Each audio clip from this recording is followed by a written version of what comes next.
Hello friends, मैं हूं धीरज Panchal. Tricks on study में आपका स्वागत करता हूं। दोस्तों, आज हम बात करने वाले हैं कि आखिर ये प्रोसेस होती कैसे है कि Na और Cl जुड़ के कैसे NaCl बनाते हैं, सोडियम क्लोराइड कैसे बनता है, इसके बारे में हम बात करने वाले हैं। ये दोनों भी कंफ्यूज में है कि ससुरा हम दोनों आखिर मिलते कैसे, हमें भी तो पता होना चाहिए। तो उसके साथ साथ एक और टॉपिक मैं आपका कवर करने वाला हूँ, एक्टिविटी और इनएक्टिविटी। जी हाँ दोस्तों, सक्रियता और निष्क्रियता क्या होती है वो भी आपका मैं कवर करने वाला हूँ। चलिए तो शुरू करते हैं। सबसे पहले एग्जाम्पल से ही देख लेते हैं कि आखिर ये जुड़ते कैसे हैं। एग्जाम्पल मैंने NaCl का ही ले रखा है। आगे बहुत सारे एग्जाम्पल देखने वाले हैं, पर बेसिक लेवल से शुरुआत करेंगे। सोडियम और क्लोरीन, ये दोनों मिलकर सोडियम क्लोराइड बनाते हैं। दो तत्व जुड़ के एक NaCl बनता है। कैसे बनता है तो देखिए, सबसे पहले आपको उसके एटॉमिक नंबर्स पता होने चाहिए कि एटॉमिक नंबर्स क्या है। Na का एटॉमिक नंबर, परमाणु क्रमांक क्या है, 11 है। क्लोरीन का एटॉमिक नंबर क्या है, 17 है। दोस्तों, अगर इसका हम इलेक्ट्रॉनिक स्ट्रक्चर अगर हम लिखे, इलेक्ट्रॉनिक नंबर लिखे, तो 11 का क्या बनेगा, 281। और 17 का क्या बनेगा, 284। यानी 3 कक्षा तक इसकी भरी जाएगी इलेक्ट्रॉन्स। के एल एम तक इसके इलेक्ट्रॉन्स भरे जाएंगे। अगर दोस्तों आपको ये इलेक्ट्रॉन्स भी रखना नहीं आता है, ऐसी रचना बनानी नहीं आती है, तो इसका भी वीडियो मैंने आपको अलग से बना के रखा है। आप चाहे तो डिस्क्रिप्शन में लिंक दे रखा है, वहां जाके देख सकते हैं। Na को हमने लिख दिया 281 और 17 को, Cl को हमने लिख दिया 287। दोस्तों, खास गौर कीजिएगा, सिंपल सा मेथड आपको बताने वाला हूं। इस वीडियो को देखने के बाद आपका कभी भी यह गलत नहीं होगा। यहाँ पे देखिए ध्यान से, 3 कक्षा यहाँ पे भरी हुई है, मगर आपको कोई भी प्रोसेस करने के लिए लास्ट वाली कक्षा को ही ध्यान में लेना है। बाकी आगे वाली किसी भी कक्षा का हमें कोई काम नहीं है। ये लास्ट वाली कक्षा से ही सारी की सारी रासायनिक प्रोसेसेस होती है। Na में देखिए लास्ट में कौन सा बचता है, तो 1 बचता है। Cl में देखिए लास्ट में क्या बचता है, तो 7 बचता है। तो दोस्तों सिंपल सा फंडा है, Na में लास्ट में 1 बचता है, तो हमें यही सोचना है कि लास्ट वाली Na की कक्षा फुल करने के लिए कितने और इलेक्ट्रॉन्स चाहिए। तो यहाँ पे अगर हमें 8 करने हो, पूरी की पूरी कक्षा को फुल करना हो, तो कितने और इलेक्ट्रॉन्स चाहिए। तो अगर इसमें हम 7 ऐड कर देंगे तो ये पूरी की पूरी कक्षा फुल हो जाएगी। इसका मतलब सोडियम जो है वो किसी ऐसे तत्व के साथ ही प्रक्रिया कर सकता है जो उसे 7 इलेक्ट्रॉन्स दे सकता है। तो सामने देखिए क्लोरीन के लास्ट में कितने इलेक्ट्रॉन है, 7 है। तो क्लोरीन चाहे तो उसे 7 दे भी सकता है और चाहे तो उससे एक ले भी सकता है। तो हो गया सिंपल सा फंडा। तो क्लोरीन और सोडियम ऐसे जुड़ते हैं कि दोनों का प्लस करके हमें क्या मिलना चाहिए, 8 मिलना चाहिए। तो 8 हो गया तो यह पूरा तत्व क्या बन जाएगा, निष्क्रिय बन जाएगा। यानी दोनों सक्रिय थे, एक दूसरे के साथ प्रक्रिया करने के बाद जो तत्व मिला वो क्या बन गया, निष्क्रिय बन गया। क्यों निष्क्रिय बन गया, क्योंकि दोनों के जुड़ने के बाद ये पूरी की पूरी इलेक्ट्रॉन रचना जो थी वो फुल हो चुकी है। 288 सारे के सारे नंबर फुल हो चुके हैं। ज्यादा से ज्यादा इतने ही इलेक्ट्रॉन इसमें आ सकते हैं।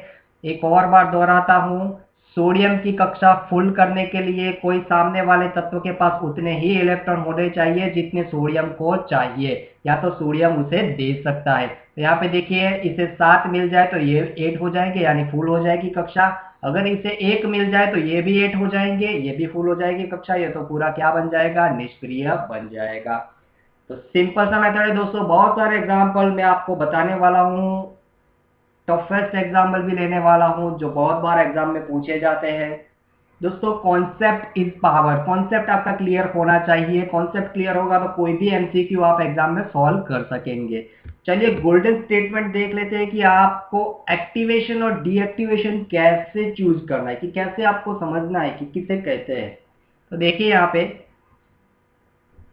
आपको लास्ट वाला लेवल ही देखना है, लास्ट वाली कक्षा ही देखनी है। लास्ट वाली कक्षा अगर खाली है तो उसे सक्रिय कहा जाता है, और अगर लास्ट वाली कक्षा भरी हुई है तो उसे निष्क्रिय कहा जाता है। इस पे अलग से वीडियो बना रखा है मैंने, डिस्क्रिप्शन में लिंक है, आप जाके देख सकते हैं। सक्रिय यानी कि 2 और 1 ऐसे कुछ दिया हुआ हो तो इसे सक्रिय कहते हैं। ये किसी भी तत्व के साथ प्रक्रिया कर सकता है।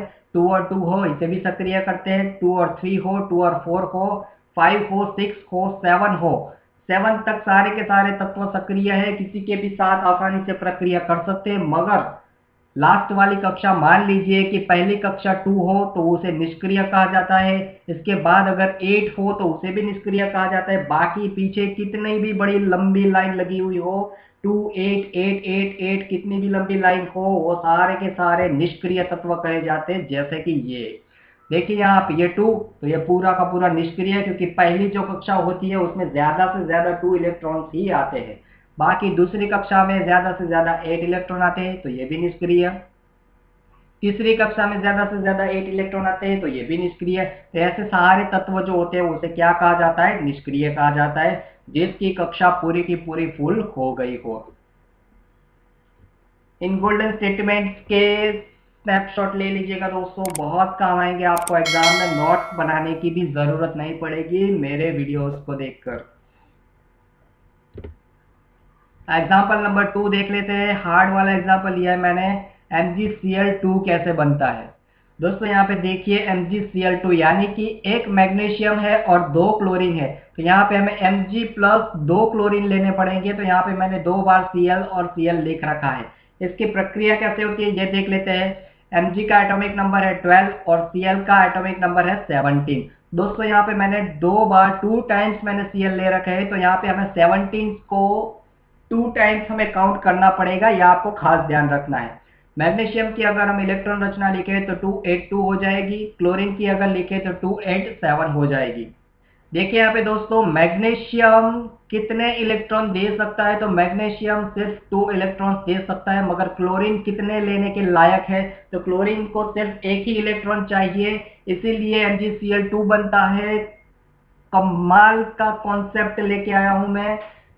देखिए क्लोरीन के सिर्फ एक ही इलेक्ट्रॉन चाहिए, मगर मैग्नीशियम 2 इलेक्ट्रॉन दे रहा है।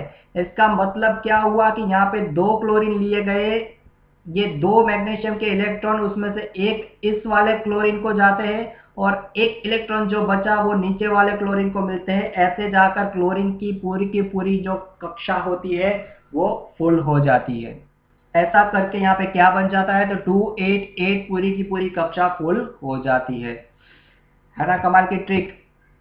Question number 3, Ca plus O दोनों जोड़ के क्या बनता है? CaO। CaO को कहा जाता है कैल्शियम ऑक्साइड।